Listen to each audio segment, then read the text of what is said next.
G'day YouTube, welcome to the solemn topic of battery resuscitation. Now, it's a sort of project that's nearly as bad as watching the grass grow or listening to the paint dry. But here's the deal. I'm sitting here, and here we've got the Mark I Sunfoil retired and being used as a battery charger. Now, it's just spent about a fortnight playing with these 6-volt deep cycle Century batteries, which have done 10 years in somebody's camper van. Now, because they're 6-volt batteries, I've got them ganged up together with motorcar jumper leads. So we've got a red set of batteries and we've got a black set of batteries, and at the moment the black set of batteries, they're putting power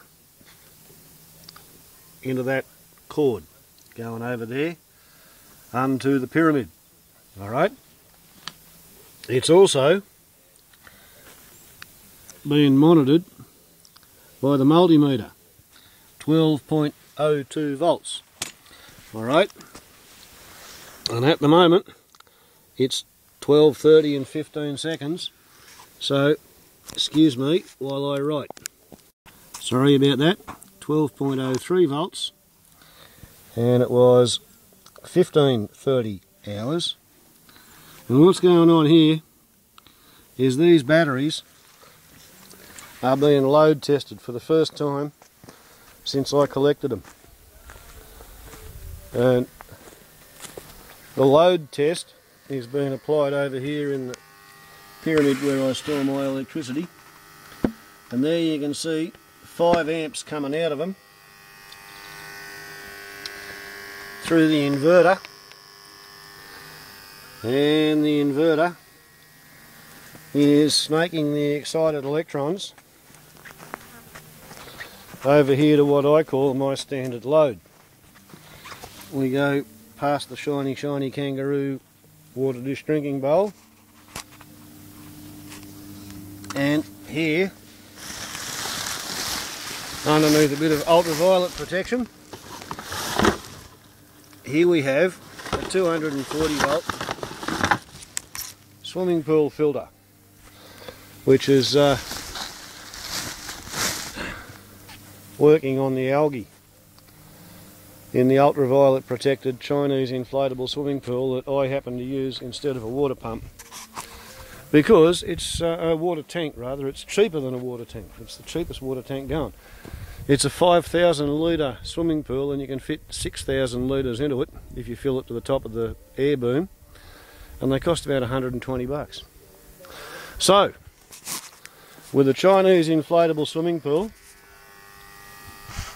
providing a load on one pair of the batteries, which I collected on the way to the dump, and bear in mind every battery in the pyramid comes to me on the way between the auto electrician and the dump.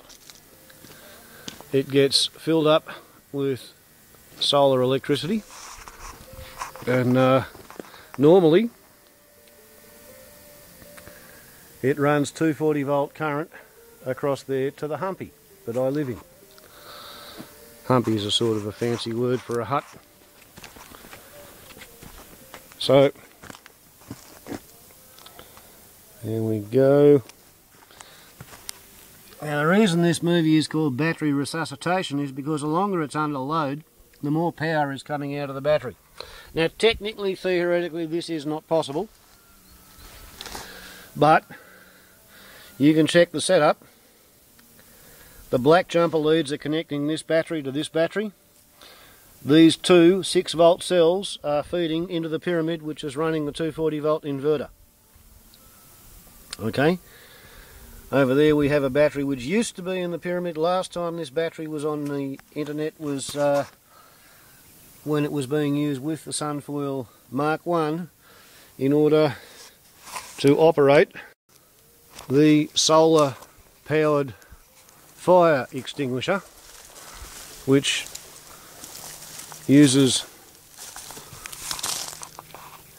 compressed air, compressed with a pump run on electricity, generated by the Mark I sunfoil, to have 100 pounds per square inch of firefighting water available at any time until the I think the water level goes up to about there. So we've got about 30 gallons, and until the 30 gallons runs out, I'm as good as a fire truck with the solar powered fire extinguisher, which was last filled up by this battery, charged up by this obsolete prototype sunfoil, otherwise doing sterling duty, looking like a Martian fighting machine, standing there hovering over the batteries. Oh, look at that. I've just about missed another time check. 15:35 hours, 12.04 volts.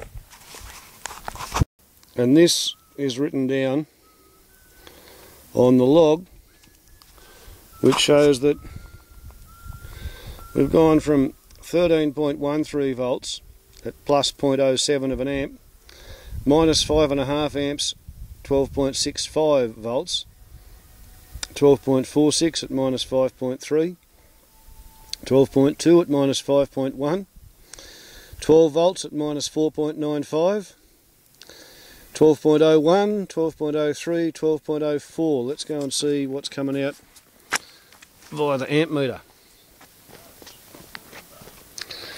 At 15:37,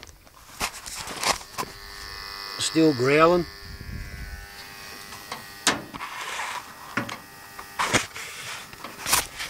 Oops, excuse the extreme close-up. 4.95 to 5 volts, 5 amps. So, strangely, remarkably, if the batteries have their lead acid plates lined up with magnetic north, after 15 or 20 minutes they actually start to pick up in voltage. Look at that, 12.05. Now, the black bank of batteries is the second bank to be tested today. I've already tested the red bank. They're actually in slightly better conditions. And this is just how it goes. You see, this little saga began on about the, what do we got? Oh, the 21st of September. Hope you like the elegant pan. And 12.69, 12.57 for the red group and the black group. Sorry about that, the bloody things wanted to go away. So, basically, I've been feeding them sunlight, and every now and then, where we've got that little pyramid showing, that's where I've been burning fuel in the generator,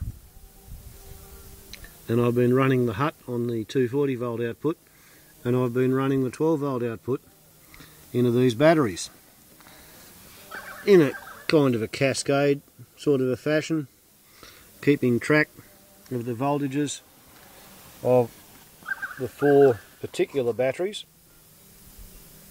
And there we go, still 12.05 volts at 15:42. So the idea is you charge them up as much as you can, and then you discharge them more or less gently, and then you charge them up again, and then you discharge them, and then you charge them up again. But here's the really cute bit. This is the evaluation I did 2 days after I got the deep cycles to play with. This is my evaluation of the entire pyramid full of batteries. After 5 minutes, the pyramid is maintaining a higher voltage than either of the deep cycle 12 volt pairs, but down to 12 volts at the 20-minute mark. Whereas here we are at the 20-minute mark, and the black jumper lead connected bank, did you see that? It just flashed 12.06. Right? It's actually doing better than the entire bank, than the entire pyramid full. So I think I'm going to, there we go. Damn it. Well, you put 12.06. See? 12.05, 12.06. Now let's go and see whether that voltage rise is accompanied by a drop in amps.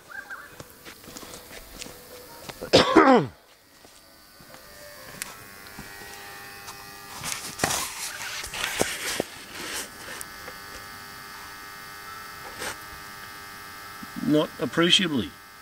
We're still putting out 4.95 to 5 amps. And the voltage is going up after 20 minutes. So my understanding is, if you've got a lead acid battery that hasn't been completely killed, sit it down on the ground with its lead acid plates lined up with the planet's magnetic field, and what that will do is induce a very slight electron flow onto the west side of the plates and off the east side of the plates. So it won't actually change your voltage, but it prevents sulfation because you've got a current flow. Okay? Geomagnetic induction to stop your battery storage efficiency from degrading any further. And then use whatever solar power you've got to charge them up as full as they'll go, and then discharge them. Gently. I mean, we're talking a 5 amp drain on a battery that's rated 225 amps. Okay? I'm pulling about 2% of its rated capacity. Then I'm going to charge it up again, and then I'll discharge it again. Charge it up again and discharge it again. And ideally, the constant geomagnetic induced current will aid and assist in desulfating the battery. And I'll get these things back up to the point where I can use them. Already, the worst pair of the 4 deep cycle batteries is capable of running the pool filter better than all the batteries in the pyramid, which some of them have been there for 5 years. Some of them have only been there for a year and a half. Right? So, tomorrow's job is obviously going to be stress test each of the batteries in the pyramid and see what I can throw out to make room for the new set of Century 225 amp hour 6 volt deep cycle batteries, which went into service in somebody's camper van in 2002, and they were throwing them out because out of their set of 6, 2 of them had it, and 4 of them, these ones, are still capable of being used. And I'm going to mollycoddle them and wrap them in cotton wool and put them in a pyramid and be really nice to them. All lined up with a geomagnetic field, because I know what I'm doing. There we go. At 27 minutes, we finally dropped below the 12 volts. Which shows what happens when you're talking and drinking instead of paying attention. Warbles on a lot to YouTube. Ciao. Still putting out the 5 amps.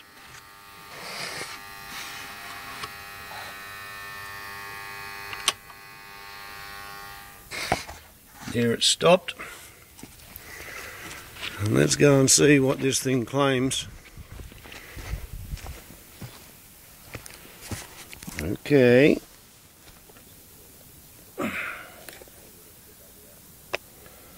That's very interesting. I wonder what's going on with those batteries.